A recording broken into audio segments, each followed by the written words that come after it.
मित्रांनो, विचार करा, जर महाराष्ट्राच्या मातीत खिल्लार बैलांची ही जातच नसती तर.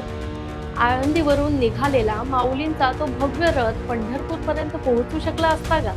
लाखो वारकऱ्यांची अथांग गर्दी, वाटेत लागणारे ते दिवे घाटासारखे थरारक चढ उतार आणि शेकडो किलोमीटरचा हा खडतर प्रवास दुसरा कोणताही बैल पेलू शकला असता का?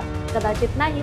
कारण संपूर्ण महाराष्ट्राची माऊली ज्या रथात बसते, तो रथ ओढण्याचं भाग्य फक्त आणि फक्त एकाच चॅम्पियनच्या नशिबात असतं. तो म्हणजे आपला खिल्लार राज. दिसायला अत्यंत देखणा, पांढरे शुभ्र अंग, सळसळीत बांधा, मागे झुकलेले टोकदार शिंग आणि करारी नजर. खिल्लार हा नुसता बैल नाही, तर तो आपल्या महाराष्ट्राच्या मातीचा खराखुरा वाघ आहे. निसर्गाने या बैलाची रचनाच अशी केली आहे की कडक उन्हात आणि खडकाळ जमिनीवरही याचे पाय कधीच घसरले. म्हणून या रथासाठी फक्त आणि फक्त खिल्लार बैलाची निवड होते. पण तुम्हाला माहिती आहे का, हा रथ ओढण्यासाठी दरवर्षी एकाच बैल जोडीला मान मिळत नाही.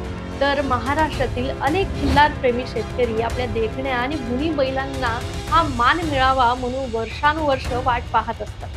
ज्या बैलजोडीची निवड होते त्या शेतकरी कुटुंबासाठी हा आयुष्यातील सगळ्यात मोठा बहुमान असतो. वारी सुरू होण्यापूर्वी अनेक महिने या बैलांना टाळ मृदुंगाच्या आवाजाची आणि अथांग गर्दीची सवय लावली जाते. लाखो लोकांच्या घरात असूनही एखाद्या राजासाठी मान उंचावून अत्यंत संयमाने आणि शिस्तीत पाऊल टाकण्याची ही जी ऐट आहे ती खिल्लारीमध्येच दिसते. ती खरोखरच अद्भुत असते.